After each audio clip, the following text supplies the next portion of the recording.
Hello. Hi everyone. Velkommen alle sammen. So nice to see you. So welcome to this platform talk on the occasion of Edgar Calel's exhibition Ni Musmut.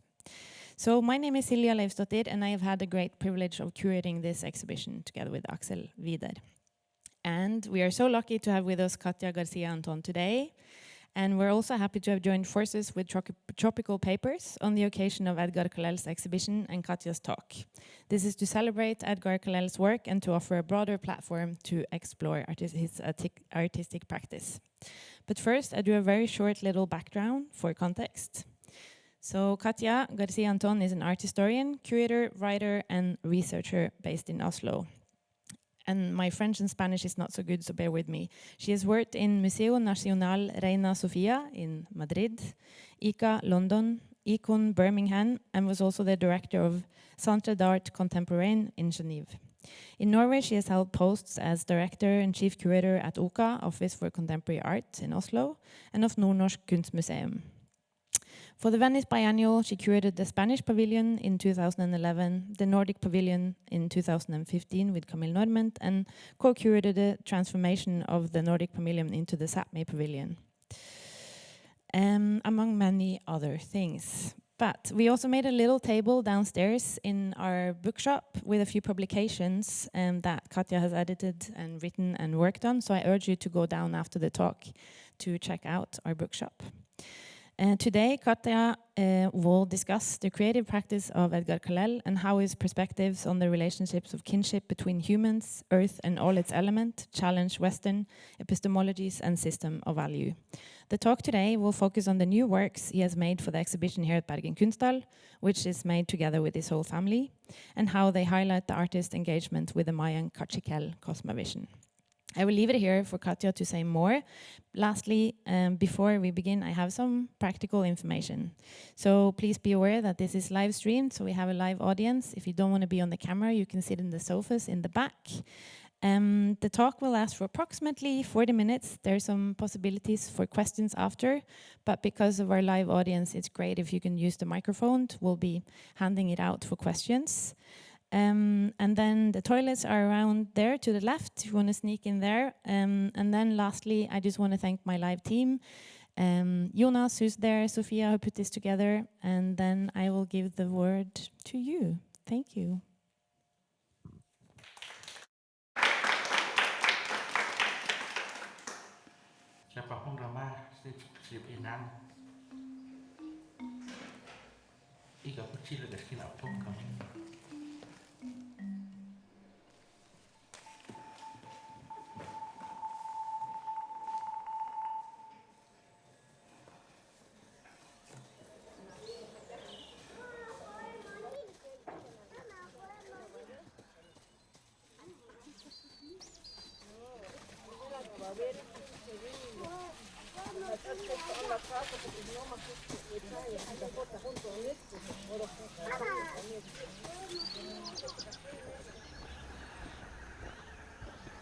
Dentro del pensamiento indígena Kaqchikel casi que no hay nada que se hace solo, ¿verdad?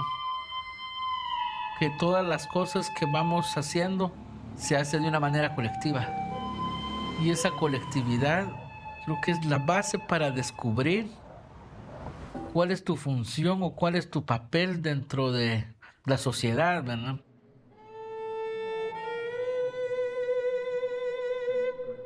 Pensar en arte en estos territorios está muy relacionado a cómo la vida está conectado con la naturaleza, con la memoria y con el espíritu de los que nos antecedieron. Entonces el arte surge a partir de una necesidad, ¿verdad?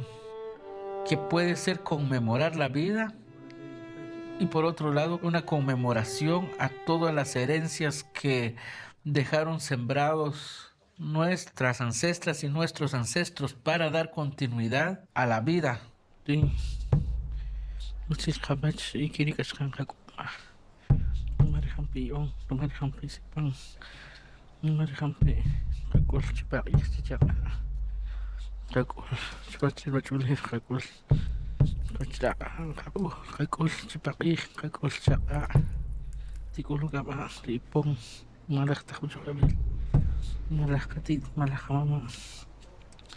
Dios Kachime.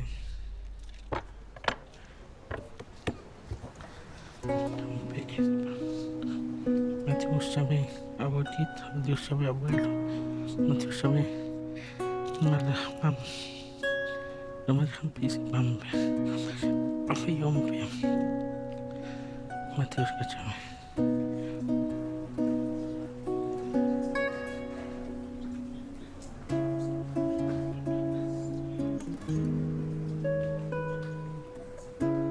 Chibis bono ka naman po pero mari naspe sama kampe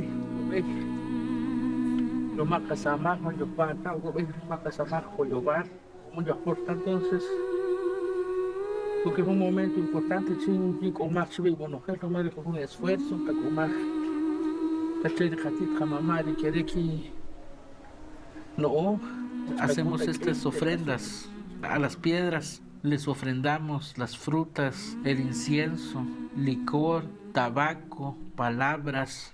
Es en ella que los antepasados vienen a refugiarse para tener un cuerpo, para nosotros poder tener un contacto físico.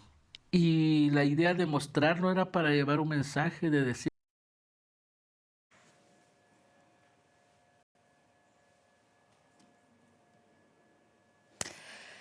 So, good afternoon. It's a great pleasure to be here in Kunsthall Bergen. Thank you to the Kunsthall team for the warm welcome, to Kerstin, to Celia, to Axel for this invitation. And it's great to be with you to celebrate the very beautiful work, the very powerful work of Edgar Calel and of his family. I started with this film because I wanted Edgar and his family to actually have the first words. So you could also immerse yourself straight and connect straight with him. And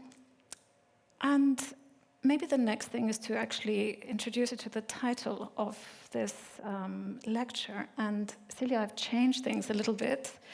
So just to anticipate, I'm not going to very specifically talk about the works in the exhibition, and I hope you've all sort of had a chance to look at them, probably heard Celia's wonderful tours.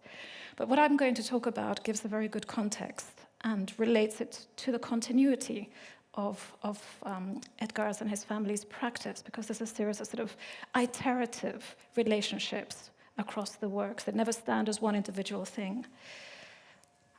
Now let me just go to the next one. But maybe actually, Jakob, if you could help me a second. Thanks. Because this is a little different. How do I get back into the...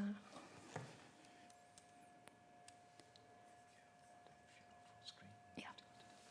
Perfect. Okay. So I've titled this talk, Epistemological Resistance and Opacity in the Normative Frame of the Contemporary. And what I'm going to talk about are basically two main points and notions. One of them is to do with epistemological confrontations and also the notion of opacity. And the other is how Edgar's and his family's work with ceremony stands within the normative space of the Western art world.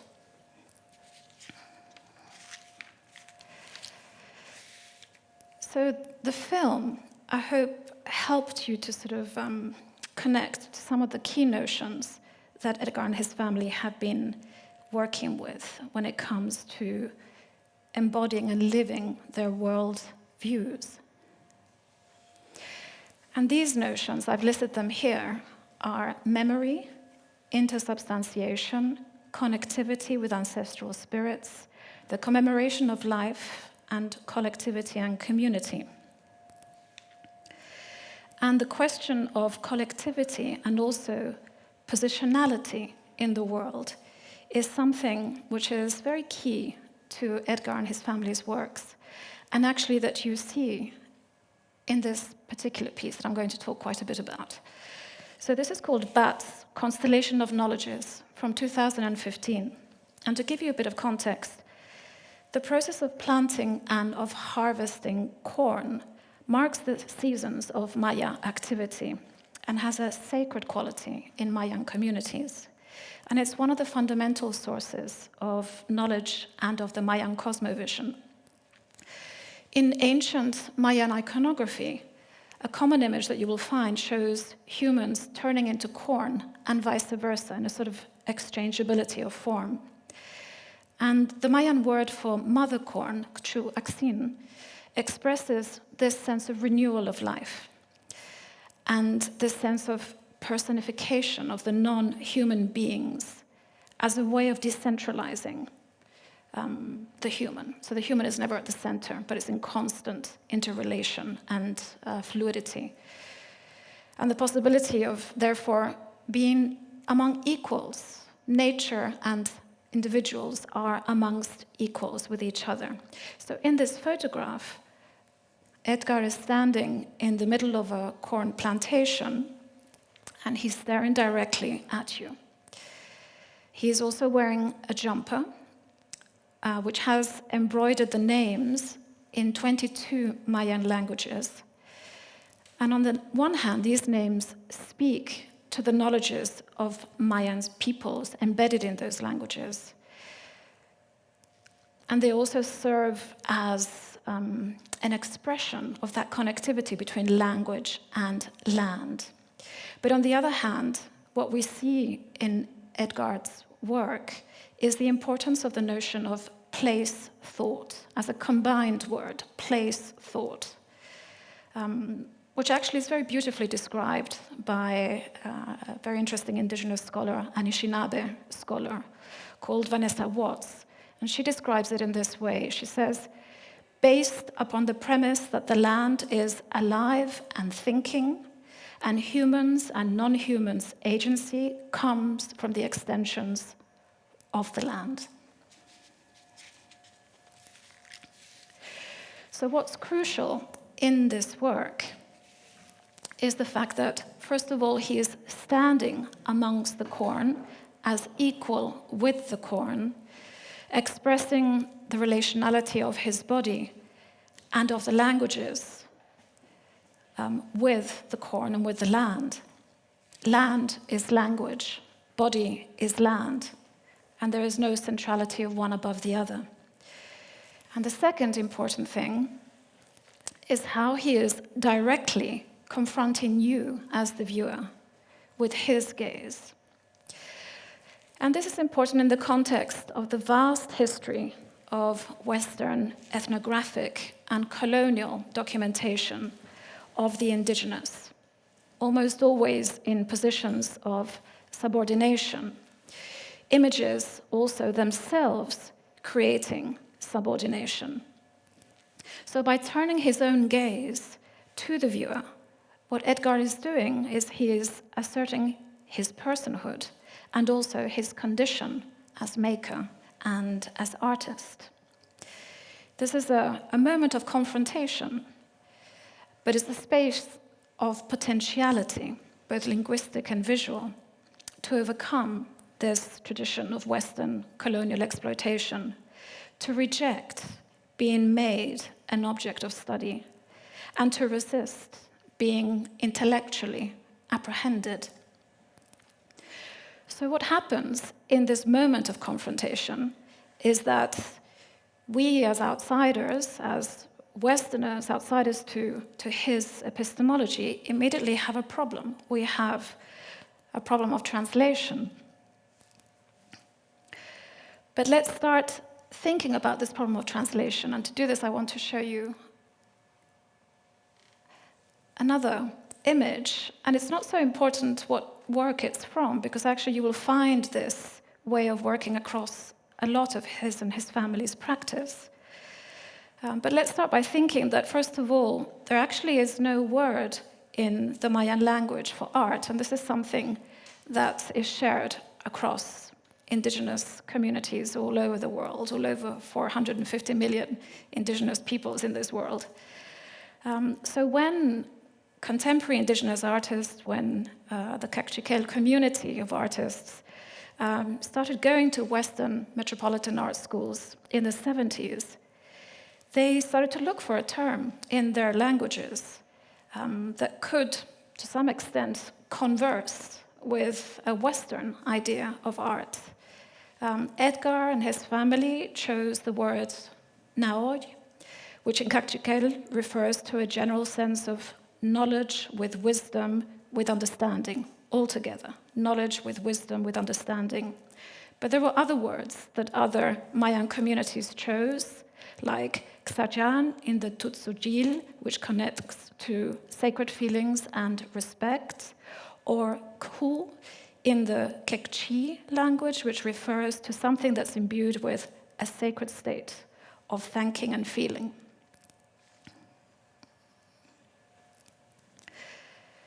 And the word chosen by Edgar and his family, naoj, brings knowledge, wisdom, understanding into one, into a sacred sense of feeling and of respect.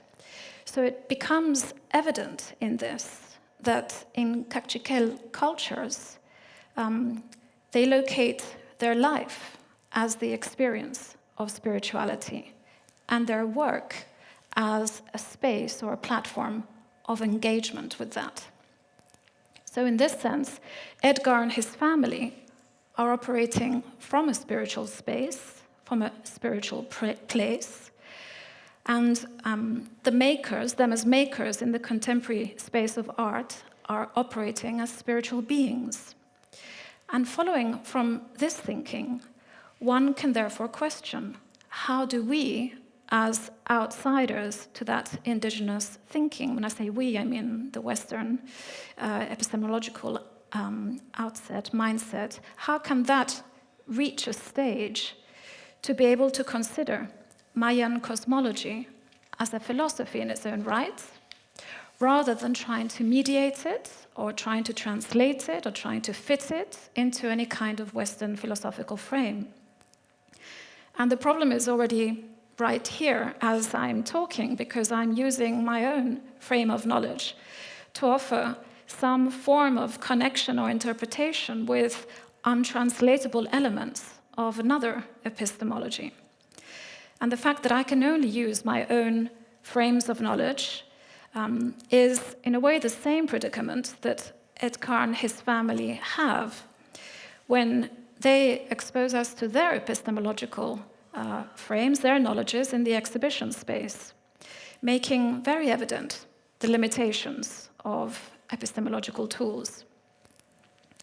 So my words and interpretations of the experience of Kaqchikel spirituality will therefore never be able to translate the experience itself, and we're always going to risk suffocating it.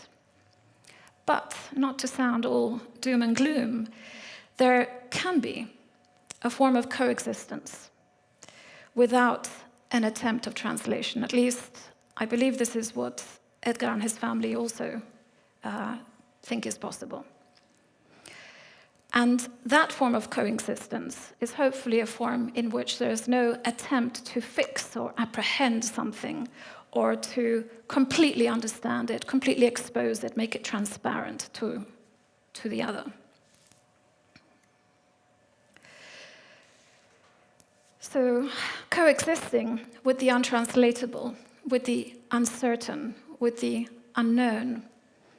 How do we do that? And here I want to introduce the thinking of the Martinican poet and philosopher Edouard Glissant, who claimed that indeed there are ways we can learn of coexistence that accept the untranslatable, the uncertain, the unknowable, that we can learn ways of interlocution that maintain two or more different epistemological frameworks in the same conversation and learning from each other. A cultural frame, in this case that of a Western perspective, what a Western perspective calls art and the art world, that cultural frame creates the conditions for the unthinkable and the thinkable. And thus a fundamental question when trying to invent forms of resistance has got to be, how do we widen that space and that kind of polarity for the unthinkable, and for the non-transparent. So what I believe Edgar and his family's practice is generating when working with this triangulation of spirituality, place, and thought, are spaces where Kaqchikel knowledges are not being subordinated, and where opacity, the opacity of their spirituality, becomes a positional form of political insubordination.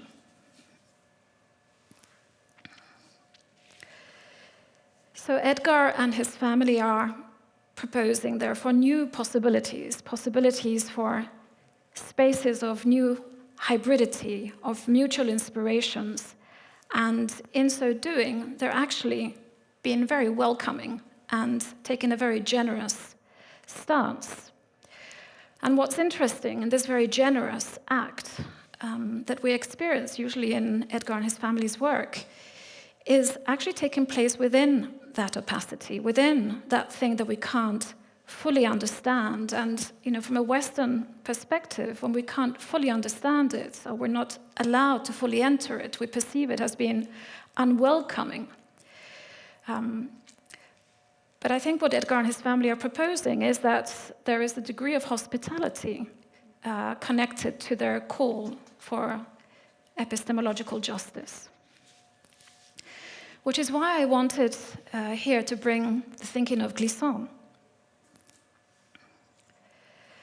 and share with you these two quotes, which are separated by almost 30 years of his practice, and that you can see how early on, back in 1969, he was already claiming in Congress in the National Autonomous University in Mexico, he was claiming that there is a basic injustice in the worldwide spread of the transparency and the projection of Western thought. And he asks, why must we evaluate people on the scale of the transparency of the ideas proposed by the West? As far as I'm concerned, he says, a person has the right to be opaque. A racist is someone who refuses what he doesn't understand. I can accept what I don't understand. And then almost 30 years later, he says, I reclaim for all the right to opacity, which is not confinement, and let it be a celebration. And I think it's so wonderful how within that claim for opacity, which could be understood as a step of rejection, actually, there is space for joy and for celebration.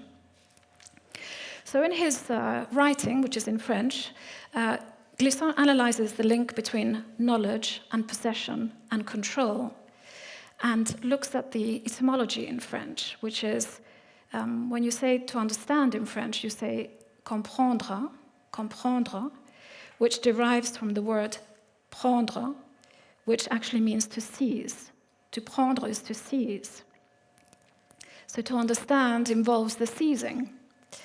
And Glissant also refers to a Western imperative to know as a way to maintain power, as a space of control involving ownership of things, of nature, of other humans. It's a response to this drive towards the knowledge as possession that Glissant poses this right to opacity, to vindicate that which we cannot understand and that which we cannot grasp. But the other reason that I wanted to introduce Glissant into this discussion is that, like Edgar, Glissant was also a poet. And Glissant claimed that poetry, in fact, was one of the few places where opacity has been validated in Western culture and Western epistemology.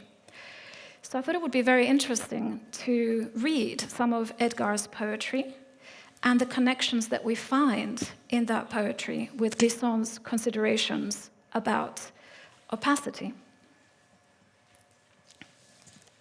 And here we are with an extract from Edgar's poem Eclipse from 2018, which I'm going to read, and I've highlighted in bold actually the parts that I really want to look at with you. I contemplate the elements that live in the depths of my being, and I feel something burning, I feel something flowing like heat and water from freshly cut wood.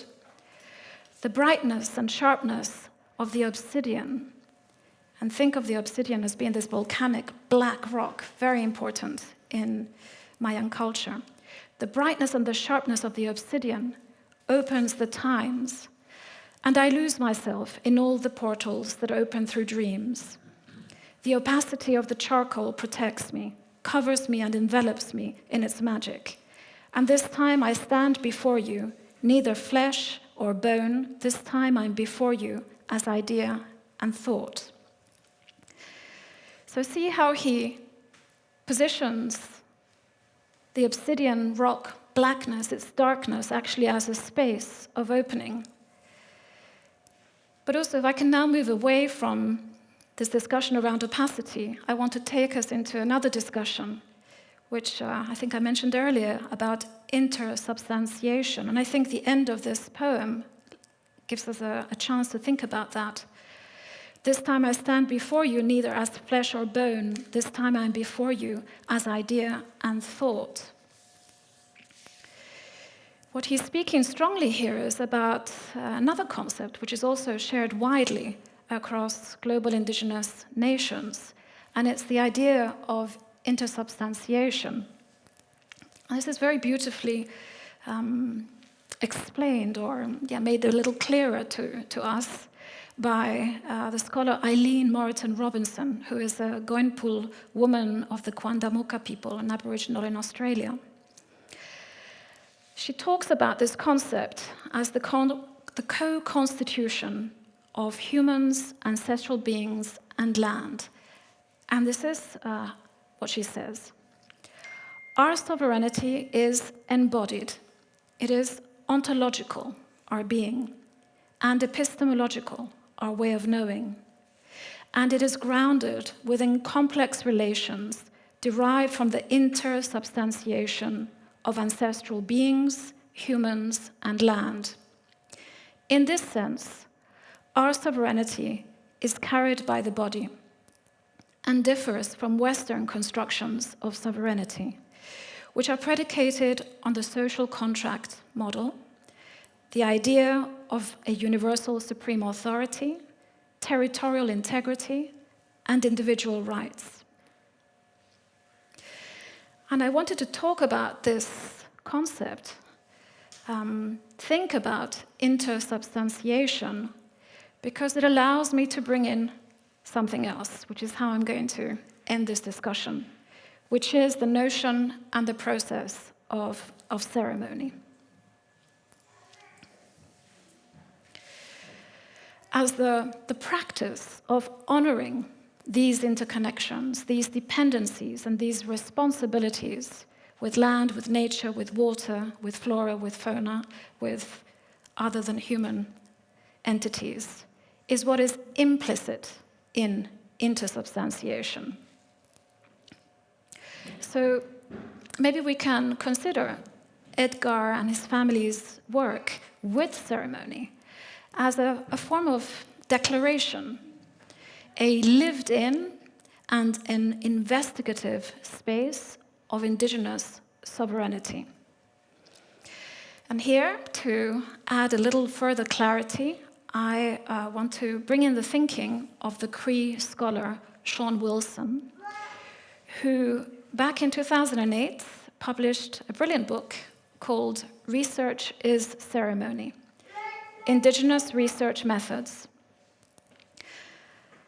And this book opens up a space for Western epistemological thinking to perceive ceremony as a form of research, a daily practice. And in his book, Sean points out to ceremony as being connected to ontology, to epistemology, to axiology, to methodology, the pillars, actually, of how, from a Western perspective, one would define research. And he explains, number one, the shared aspect of an indigenous ontology and epistemology is relationality. Relations do not merely shape reality, they are the reality. Number 2, the shared aspect of an indigenous axiology and methodology is accountability to those relationships. And number 3, the shared aspects of relationality and relational accountability can be put into practice through the choice of a research topic, methods of data collection, forms of analysis, and presentation of information. Now, clearly, in this last point, Sean is using very Western language to try and make some kind of a bridge. And to talk about this a little bit further, and here you will find many points of connection with the exhibition that we have here in Kunsthall Bergen, I wanted to look at this piece, the Jaguar Stone, an installation of 2023 in the Sculpture Center in New York. And this piece can be considered in a way as a monument to the intimacy of spiritual experience, transporting us to the ceremonial practices of Mayan spirituality. The installation refers to a condensation of energies around sacred stones and the moments of encounter with others and with oneself. So the installation goes beyond an anthropological interrogation, analyzing ceremonial secrets or meanings behind the stones, and takes rather as the object of study a practice of subjectivity.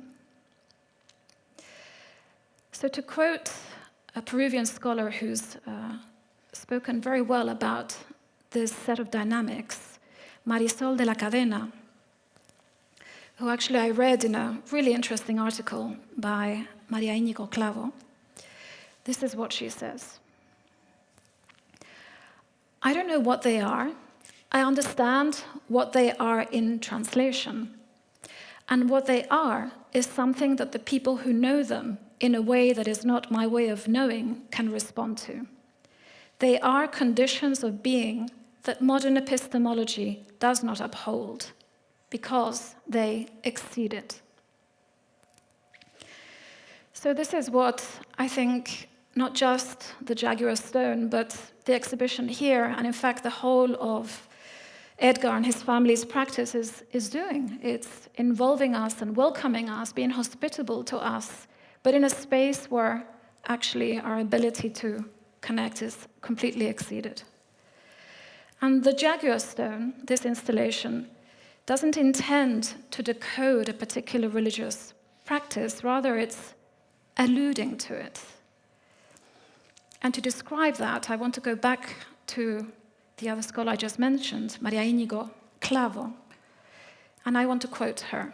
And she says about this installation in New York: to ceremonial places where various entities, human and non-human, have since ancient times left us a wisdom to connect with. The sacred is the act of love and respect, of consulting with and around the stones, in search of the transcendental meaning of existence. The candles speak to the permanence of gratitude as opposed to the ephemerality of words. In the movement of the flames, we can perceive a dialogic connection with that ancestral energy. And together, the candles and the stones and the flames constitute a space where we can interpret and grasp the signs of messages that are presented to us in ordinary life. So note here how Maria Íñigo Clavo really brings to the fore this set of interrelations between life, love, health, respect. They all come together, not just in this installation, but in all of Edgar and his family's work. And how we can therefore understand this work as a place welcoming introspection, where stone subjects are holding emotions and life energies, dreams and transgenerational traumas, where the task is to live a good life, and where all of these elements are essential for surviving and for healing. And to finish off, I just want to show you another aspect of the same installation, because it resonates with one of the works here in the Kunsthall. You can begin to see here, actually, how that installation had these kind of furrows, these paths embedded into, sort of carved out into it, that actually spelling out the words kit, kit, kit, kit, kit, kit, kit. The words that you also see here in this exhibition, and that you see in so many of Edgar's and his family's works as they travel across the world. And these are words that Edgar's grandmother would use to reach out to birds and to feed them maize. As a sort of a chant, Edgar and his family see this chant also as a protective presence that speaks not only of memory of the grandmother, respect to the grandmother, but also a communion with nature, and, very significantly, the latency of unwritten stories, knowledges, and histories, which is why I think it's been so important for Edgar and his family to invoke kit, kit, kit, kit, kit so often in their works and in their travels. So this installation, the Jaguar Stone, is part of Edgar and his family's living of life in ceremony, and the living of life as a maker and creative person. It is their investigation and their deployment of art as a space of spiritual performativity.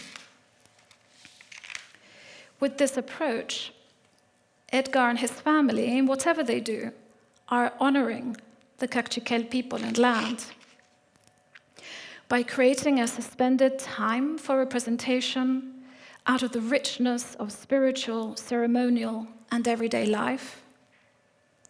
That is also a tool of healing and survivance, of protection to him and his family as they navigate a world of Western normativity. As agent of resilience, resistant to Western epistemological control, but also welcoming and open to guests, a space of Kaqchikel epistemological hospitality to others.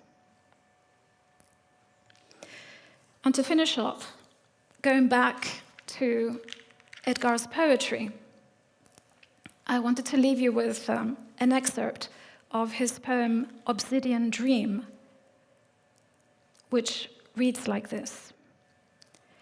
I am screaming loudly at you. I'm screaming in your face, and you can't hear me, let alone see me. You stand before me, but you're not whole nor complete. In spite of all this, I thank you for trying to be. I will begin to walk and thank you for the infinite love you have for me and that you give me. I will keep walking. Thank you very much.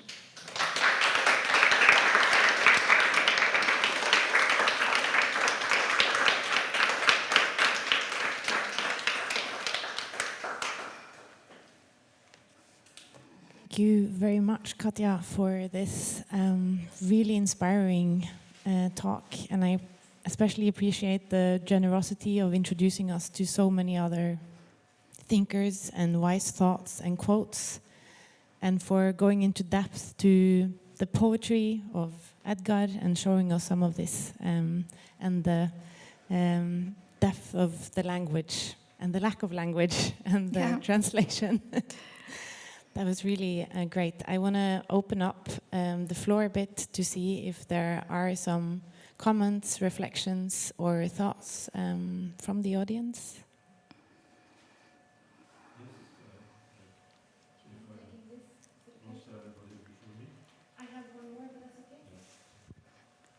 Yes, thank you very much, Katya, for this interesting lecture. You mentioned the capacity of spirituality, proposing new spaces of hybridity. And these new spaces are also described in the philosophy of a Greenlandic indigenous artist Pia Arke, who spoke about the third place, as art as the third place. And maybe this corresponds a little bit to what you tell about Calel and his work. So if you could expand a little bit on that, it would be interesting. Thank you. Thank you very much. That's a wonderful opportunity, actually. I really like the question. And I think to respond to your question, what I'm going to do, because I think it's quite important to do it, is actually to answer not so much through Edgar and his family's work, but to answer it more in relation to the practice of our Sámi colleagues, since we are here and we are also in a land which is alive with Sámi epistemologies and Sámi knowledge holders. And I think what's very significant is to see how, particularly in this younger generation of Sámi practitioners, who maybe have seen previous generations exhaust so many avenues, so many institutional, infrastructural avenues, such as the law, such as medicine, such as education, as places in which to strengthen their epistemologies, as spaces of survivance, how they've seen those roots being exhausted. A vast majority of those generations today are stepping away from those roots and using the space of art as a place, maybe the last place, in which those epistemologies can not just survive, but also flourish and grow. And this is one of the virtues, in a way, of this platform that we call art, this possibility for hybridity of knowledges and encounters. It's, I think, still there. At least I would say this is what this younger generation of Sámi colleagues believe. I hope that's some kind of an answer for you. Of course. An additional comment. Pia Arke, she's Greenlandic, but corresponding very much to, I think, what would be the case with the Sámi.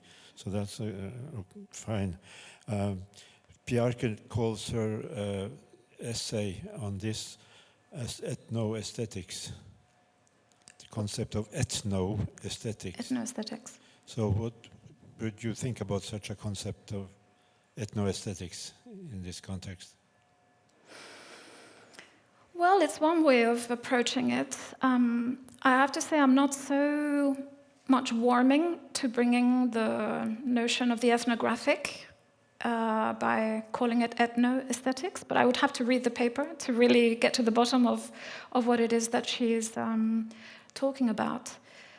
But I do see it, at least, as a step in a series of transitions. What I mean by this is the way in which the Western mind, the Western society and Western worldviews have historically connected, violently clashed with indigenous worlds, have been through the practice of ethnography, have been through the containment and the discipline of ethnography.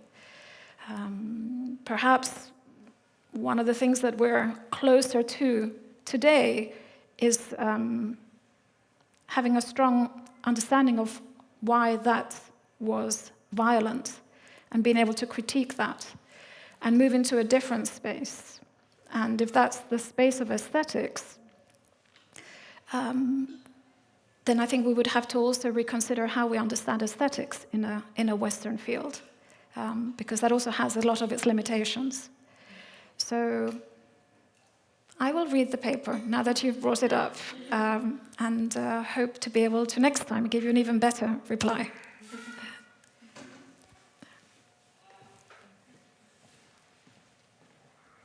Thank you so much. We were actually able to invite Sean Wilson to the Art Academy here a couple of years ago, and to talk about research, ceremony, and artistic research, and I know a bunch of us haven't recovered in the best way. And I guess one of the points I wanted to ask you to speak more about is coexistence and just how precarious or even dangerous, and I don't know, I think this is something you must engage with a lot in your work. And also that last poem about, we're shouting, what are you hearing? And what, I don't know if you could talk personally perhaps about, even the format of a talk like this, we're still kind of, how are we hearing, how does one do coexistence, if at all? Yeah, thank you very much. That's also a really good question. And I think we would need more time to really go into it. I think the question of coexistence, it's something we need to aspire to. It doesn't mean we're going to necessarily be able to achieve it. But I think it's an important aspiration. It has a lot of pitfalls because it's so easy to use words and gestures and processes that are actually vacated of any agency, and how those can then become other forms of infrastructural confinement. So I think that's probably the biggest trap. And working within the field of, within the space of academia, it becomes very, very visible, where academic infrastructure is maybe made supposedly opening up to indigenous scholars, but at the same time closing back down on them in the ways in which things need to be presented. I've heard on so many occasions, and Edgar and his family talk about this question of collectivity and community. How does one present research through authorship if actually collectivity and community are completely, rubbing against that? Why is it that PhDs in Norway, for example, are not allowed to be collective and communal, but still have to be authorial, individualistic, even if what they're talking about is completely going against the grain of that? So there's still a lot of infrastructural challenges. But I do think that coexistence is essential in so many ways, spiritual, political, poetic, and it may take another few hundred years.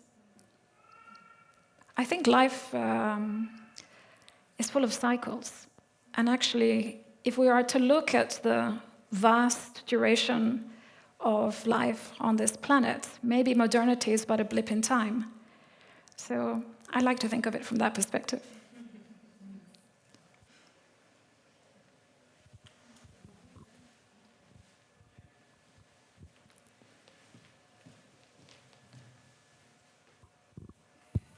Thank you for bringing us to this place of perspective. I've been trying to formulate into a question. I wondered if you could suggest how this work is situated in its own epistemology, because what you share with us asks us to view, to gaze from a different place of knowing, a different place of thinking.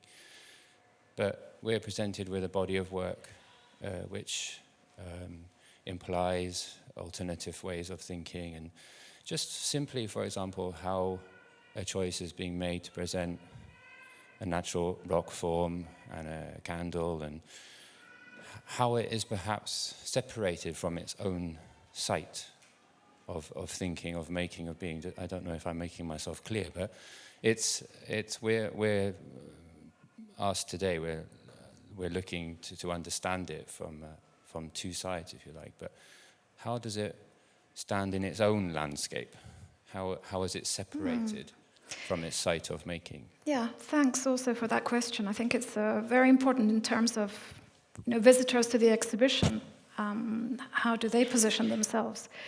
But I think the first thing to say is that there are many things happening here, and the installations are not necessarily trying to bring a piece of land from Edgar's community to here. I think the land is locally sourced. So it's more the question, I mean, Edgar talks about the question of metaphor. It's opening up a metaphor.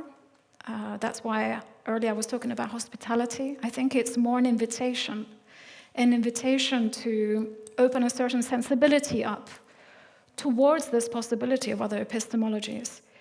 But I think it would be a lifelong journey, actually, to come into that epistemology.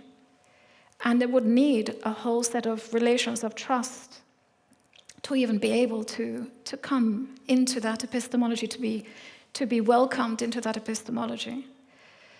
So I think you're not being asked to understand it. You're not being asked to see yourself in the center of it. You're being asked to respect it. And I think starting with respect is already a very important position to take.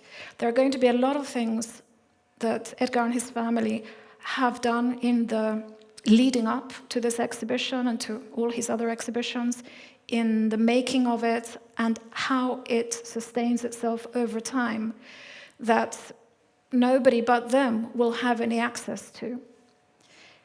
But respecting that is already a really important step. I hope that also helps in some way. Not so satisfying, perhaps, but yeah.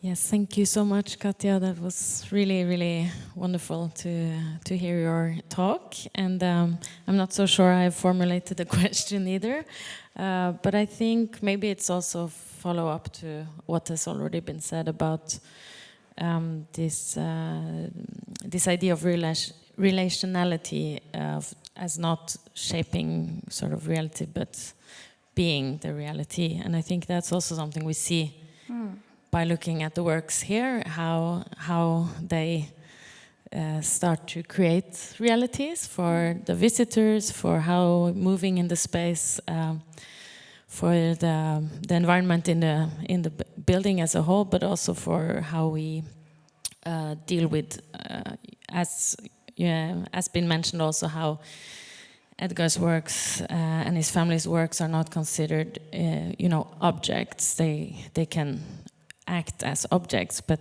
they're really channels in a way, or they can be, maybe now I'm starting to translate again, but they can be an opening to something else. But you also talked about protection. So I'm just wondering if you could say something about this, say a little bit more about relationality and reality. And it's a very open question, but I was just very curious to hear more. Yeah. No, thank you so much, Kirsty. That's also a very good question. Relationality and reality. Well, I think it's, if we go back to the film, we see that one of the first things that Edgar says is that everything that happens in the Kaqchikel life is about community. And you find your place in life and the meaning of your life through community.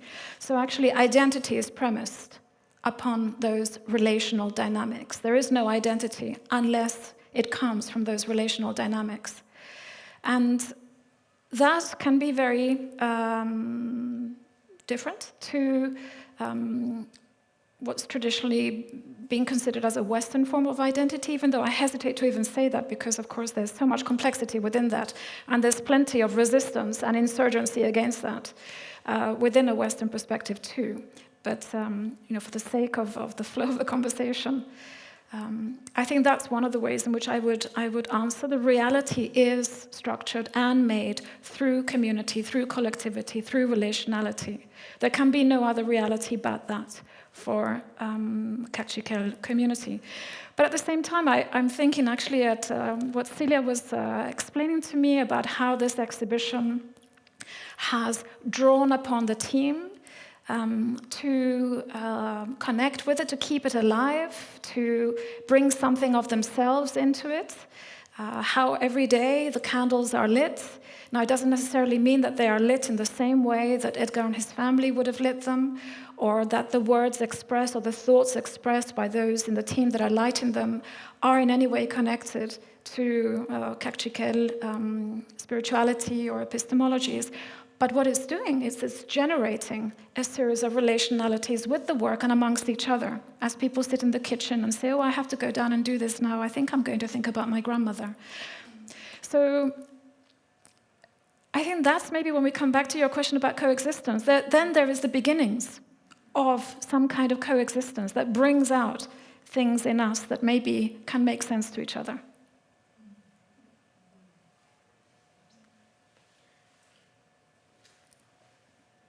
That was a beautiful... oh, there we are, sound. Yes, I think that was a beautiful sort of ending or thought ending. I think everyone here at Bergen Kunsthall and everyone that has visited the exhibition of Edgar Calel, if you start thinking about it, you can probably imagine how this has taught us and learned us, and every day is something that everyone here working